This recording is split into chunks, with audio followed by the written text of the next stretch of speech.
Hello, welcome to the Subnautics. I am Alex, and I have the Samsung Galaxy Watch Ultra right here. We are going to do a full review on here. As such, I'm just gonna go through basically all the functions and everything about this watch right here in front of the camera. And so we're gonna do this old style because there's a lot to talk about here, and I just kind of wanted to speak to you directly. I have been wearing this since launch, so I spent a lot of time with this thing. Anyway, so let's get right into this thing right now. So this watch is the most premium watch you can get from Samsung right now. And of course, the pricing of this is also pretty darn high. However, there are some good trade-in deals and stuff like that that you can offset the price with. So, Galaxy Watch Ultra is a watch that has a sapphire crystal front. So, like the Apple Watch Ultra, which is its competitor, the Sapphire, is there to help protect it, make it better. Ceramic sapphire crystal back as well here. And the frame is titanium. It's a grade 4 titanium frame. And I think all of these watches here do have eSIM connectivity because, once again, this is the most premium watch you can get for a configuration from Samsung. So the display here is a 1.5-inch Super AMOLED display. It's really crispy and nice for a smartwatch, I would say.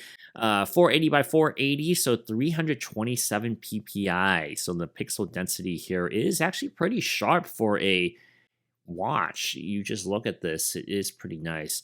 And you can always have the always on display as well, like a lot of smartwatches, which I do have on right now. I'll talk about the battery life in a bit.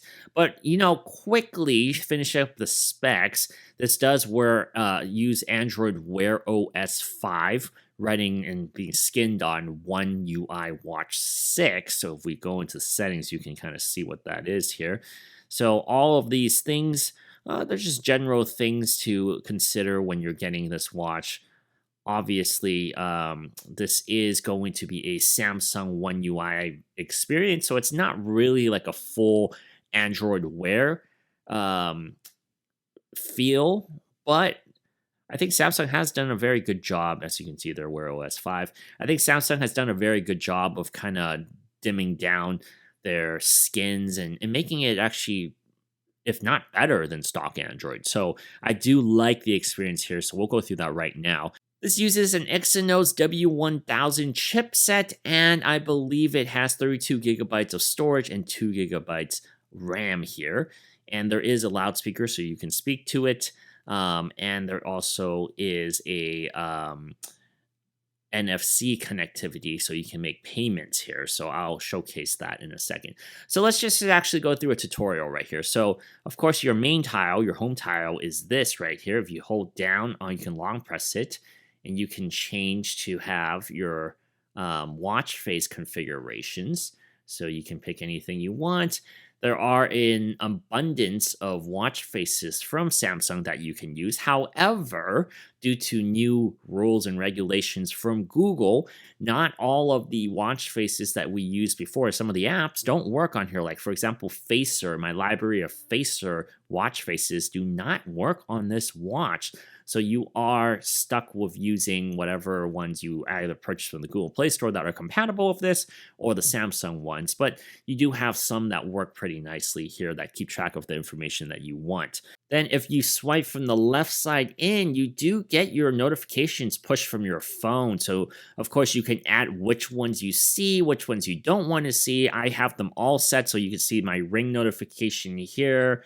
I think this one's from Google, actually. This is the Google feed one, and my goals, and you can clear them all like that. If you swipe from the top down, you will get a drop-down menu with your quick settings. You can customize these, and you can also open up your settings menu there. If you swipe from the bottom up like this, you do get your app drawer. So these are all your downloaded apps that you can rearrange however you like. You could also download apps directly here. You can view it from the apps right there with the Google Play Store. If you click on it, it'll take you to a smaller version of the Play Store that you can access with your finger here. Pressing this top button will bring us back to our home tile. And then That's it. Up, left, down. If you swipe from the right side out, this is where you rotate through all your tiles that you can set. So these are my health stats that I have. Filling in rings is not a new thing for smartwatches. So Samsung has the same exact thing: steps, calories, etc., hours, minutes spent on exercises, things like that. And then if you swipe one more, this is just my settings. You can arrange this however you want, and you can also add different tiles if you want. But these are my activities that you can track here. If you click more, you can actually see all of this. You can actually access that tile, this tile, quickly through this action button here. This is our activity tracking button. Open my exercises. I'll just give you a quick swipe through of the exercises you can see here. There's quite a lot. There's a lot you can do here, and some of these are automatic. I have tried to use some weightlifting ones, and you could basically use this as your trainer. It does speak to you. It tells you when to take a break, when to continue your reps, etc. So you can also set your presets, 10 reps, 4 sets, etc. here. So we'll click that and go back here. So let's go back where we left off. So that's that. If we continue on, this is one thing I personally wanted this for that not a lot of smartwatches actually have, but this is body battery. So this basically showcases what your energy level is like for the day based on the stats or whatever metrics that it gathers. If you click on it here, it'll show you. So I'm up 2 for the day. Imagine your physical health as an HP bar, like in a video game, an HP bar. I'm at an 80 out of 100 right now. And your HP bar is contributed by all these things: sleep time average, sleep time consistency, wake time, sleeping time, previous day activities, things, basically stuff like that, your heart rate. It uses these metrics and all these measurements to kind of give you a number, a score. So you know if you want to push yourself a little bit more at the gym today, or if it's time to take a day off and get some rest to get your muscles back on track. This thing I have had on Garmin watches before. I do not see this on Fitbit, which I miss when I'm wearing my Google Pixel watch. And some apps make you pay for it. So it is nice that this is a built-in feature here that I do appreciate having. So body battery is a very awesome addition that I like to see on here. If I keep swiping here, these are more metrics, more stats, heart rate, steps, etc. And then I do have this tile here for sleep. As you can see, I wear my watch to sleep to get the metrics, actual sleep time. Sleep score was only a 68 fair. I didn't sleep too well. And it also does all my measurements and movements and sleep stages. So it tells me basically I need to get deeper sleep somehow. But most of my sleep was in the light area with a little bit of REM. So it also has your heart rate and your respiratory rate. So it is nice to have all of these things, and it is nice to wear this, even though it's a little bulky. I do wear this to sleep to help gauge my overall physical awareness. And then what I also like about this watch is you have tiles for water and for food. I haven't input anything today, but you can set these calorie counts that you do want. And I was using this a lot when I was on the Garmin infrastructure. But like I said before, a lot of the smartwatch makers out there, like say Fitbit or fitness trackers, do not have something basic like a water tile or a food tile. So it is cool. You can enter this directly here instead of using a phone app to do that. And then I swipe over weather apps, things like that, calendar, and then also my connectivity battery stuff. That is really nice that I have all of this. This second button is a back button that I have programmed here. So basically that is an overview of this watch. And then on the back is our sensor. We do have a few sensors here. So if we look at it closely, this watch does have an accelerometer, of course, a gyro, heart rate, barometer, altimeter, compass, SpO2 temperature, body temperature, for water, bioactive sensors. So there's quite a few sensors in here that contribute to getting your health score and also to record your stats. Now, this watch has a 590 milliamp hour rechargeable battery that uses this magnetic puck to charge. So you just slap this in place and it charges. Um, my battery life, I get roughly, I'm going to say I get north of 50 something hours. So roughly 2 days of battery life.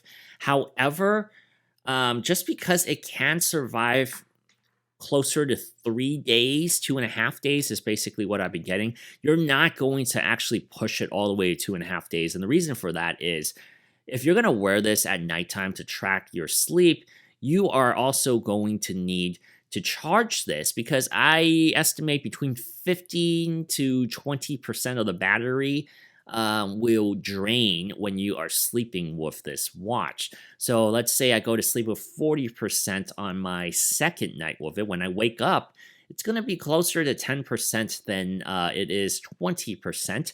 And if I'm going to work, I do need to charge this up before I go, so that doesn't work. So I normally charge this after probably like a day and at like the end of the second day. So I would say you could safely, with always on display, get about 2 full days of battery life.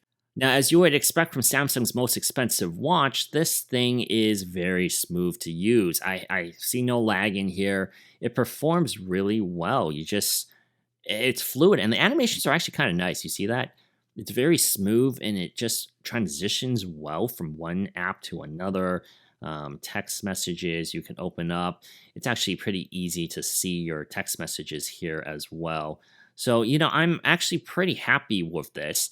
The speaker quality is not that great, so if you're using this to pick up calls, I obviously would not recommend using this as just your only method to talk. But if you're in a pinch or you're in a quiet environment, this will suffice. Um, However, one of my little pet peeves about this is it does scratch a little bit easily. So even though it is a titanium frame, I do accidentally bang this against the chair or the table or walls, and I do have a few nicks and little scratches as you can see on this. And I was a little disappointed. I was hoping that the mixture of the titanium and the sapphire would make this a little bit more durable from scratches, but I do get little paint chips. So unfortunately, that's part of the game here. I do have the default band on. I'll do a separate video with the bands because I do have a few. But the mechanism that they use here is also proprietary, so it is different from other smartwatches. All you do is click that button as you see it popped out. It's pretty easy to snap back into place. So once you understand how to use this thing is really simple to do. We pop out. When I first used it, I was a little confused, but once I started getting the hang of it, I realized just how good this is. And it actually really is stable and easy to change. So I do like the watch band mechanism to change. So I really do like the look of the Galaxy Watch Ultra, even though there is a bit of a, I guess, design clash, if you can say. It does somewhat emulate the Apple Watch Ultra. It does have a squarish body, and it still does have a round watch face. So it's like they couldn't pick one or the other, and they decided just to go with both. However, the bezel isn't rotating. It isn't a rotating bezel like in the older Galaxy watches. What you do have is on the inside, if you swipe around here like a ring, it does rotate and you can go from one place to another. Rotate as in your tiles rotate. It doesn't physically change. So it is a little bit of an identity crisis, but I do think it is a handsome watch. It's not too thick, and it is pretty comfortable to wear. I've worn this for, like I said, quite a long time now. So if you're looking for the most premium Android smartwatch you can get, this actually isn't that. You can actually get stuff from like Garmin that's more expensive than this. However, if you want the closest you can get to an Apple Watch Ultra experience, this is it. This is seamless, it's clean, and it does have the firepower to combat with that. And at the end of the day, that's kind of what I always wanted. I've always wanted a Apple Watch Ultra, but I've been using Android as my daily driver. So if I wanted an Apple Watch Ultra, but just for Android, this is what I would hope for, and this is what I got, so I'm actually pretty happy with it. Once again, I'm Alex from the Subnautics. Thank you so much for watching. Let me know what you guys think of the Galaxy Watch Ultra. Do you guys use a premium smartwatch, or are you a fitness tracker type of person? And I will see you guys in the next video.